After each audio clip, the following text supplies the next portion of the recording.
Bonjour les amis. Nous commençons notre épisode de Café avec Spiritisme d'aujourd'hui avec les commentaires de Gustavo Silveira. Vous êtes-vous déjà arrêté pour réfléchir à quel point est extraordinaire la création divine? Nous observons par exemple des chaînes alimentaires en parfait équilibre. Tout fonctionne bien, sauf, bien sûr, lorsqu'il y a des interventions humaines qui favorisent les ruptures et les disharmonies. Mais en règle générale, tout fonctionne parfaitement bien, du micro au macro. De la cellule minuscule aux systèmes et aux galaxies les plus complexes, nous pouvons voir qu'il y a eu un ajustement très sage et précis. Si par hasard Jupiter n'existait pas, il est probable que nous ayons de sérieux problèmes pour maintenir l'intégrité de notre planète. La même chose serait vraie si la Terre était un peu plus petite ou plus grande qu'elle ne l'est, car alors la force gravitationnelle changerait et par conséquent la vie aussi. C'est avec sagesse qu'il n'y a qu'une seule espèce capable de raisonner, de décider. Pouvez-vous imaginer s'il y avait deux espèces comme cela? Deux espèces capables de penser, de choisir et d'agir délibérément dans le monde? Quel chaos ce serait, n'est-ce pas? Avec une seule, c'est déjà compliqué. Mais non. Il n'y a qu'une seule espèce, l'humaine, avec cette différenciation. Alors, on peut se demander, pourquoi tout fonctionne si bien? Pourquoi les choses ne se déséquilibrent-elles pas, encore une fois, exception faite par les êtres humains? Quelqu'un avec la foi et une conscience minimalement éveillée dirait « C'est parce que Dieu nous soutient tous. » Et en effet, nous devrons nous mettre d'accord. Allan Kardec dira même quelque chose comme cela dans le livre La Genèse.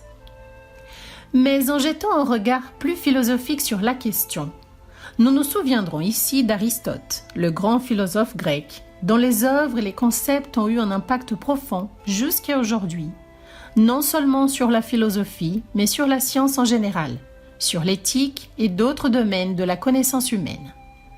Aristote disait que chaque être, chaque créature a été faite en vue d'un but, d'une finalité. Cela s'applique des minéraux aux êtres humains. Chacun a été créé dans un but précis, et il va même jusqu'à conditionner le bonheur à la réalisation de son propre but et à sa réalisation. Un être humain ne peut être pleinement heureux tant qu'il n'a pas trouvé son rôle dans le monde et ne l'a pas rempli. La finalité pour Aristote a une très grande importance. En conséquence de cette finalité, Aristote va définir l'éthique, l'une des causes des groupements humains, le bonheur et quelques autres concepts dans lesquels cette finalité impacte plus ou moins. Le fait est que pour le philosophe grec, le but d'une chose est la cause de sa création.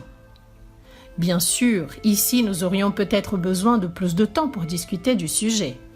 Mais il a dit que le fait que la nature soit en équilibre est dû au fait que chaque créature remplit son rôle.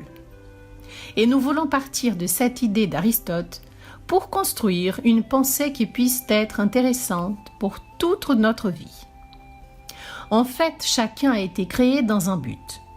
Nous pouvons le dire avec certitude, bien que nous ne soyons pas en mesure de définir quel est cet objectif. Le fait est que, comme Emmanuel nous le rappelle, Dieu ne manifeste pas de dessein au hasard. Et par conséquent, si nous avons été créés, il y a nécessairement un but plus grand. Cependant, nous voudrions amener cette pensée d'Aristote sous l'angle des engagements assumés dans la réincarnation. Dans une plus ou moins grande mesure, nous assumons tous des engagements que la vie nous présente, les portant jusqu'à notre porte, pour que nous les assumions et que nous accomplissions ce que nous est nécessaire. Si bien que, par analogie avec la pensée aristotélicienne, nous pourrions dire la cause de la réincarnation réside dans la nécessité de remplir le rôle qui lui incombe, car personne ne se réincarne sur un coup de tête. Cependant, il est curieux de constater le nombre de personnes qui ne réalisent pas leur plan, parce qu'elles sont excessivement préoccupées de faire quelque chose que d'autres font. Bien que la vie les dirige vers un domaine, elles en veulent un autre. Bien que la vie leur apporte des engagements, elles en désirent d'autres. Et donc, les personnes peuvent avoir un impact énorme sur leur chemin, simplement parce qu'elles ne sont pas capables d'accepter le processus de la vie. C'est une question délicate qui demande beaucoup de réflexion, mais laissons ici une petite pièce de ce grand puzzle.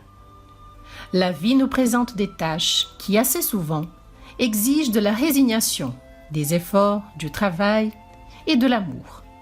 Mais pour 1000 raisons différentes, parmi lesquelles nous soulignons l'insatisfaction face à la tâche elle-même, nous dévions du chemin.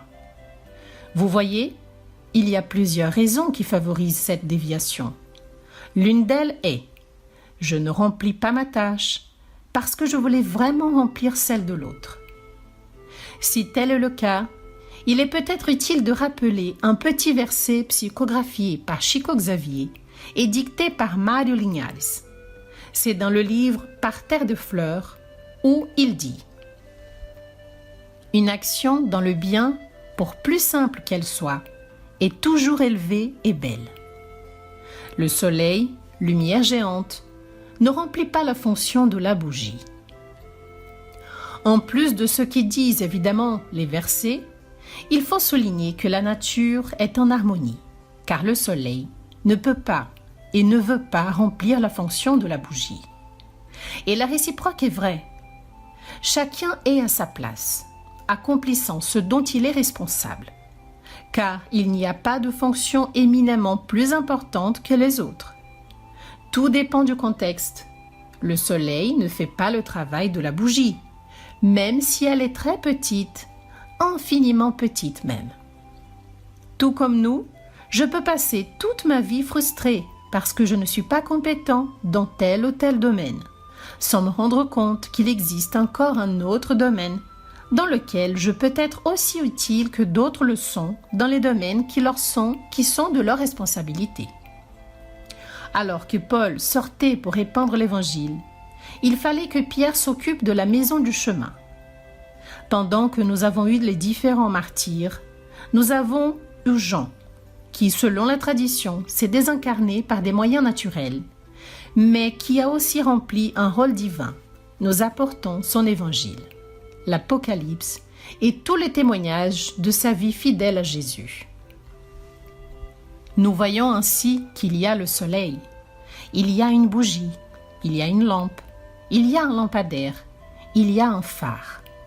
Tous s'allument. Mais chacun est utile selon le contexte.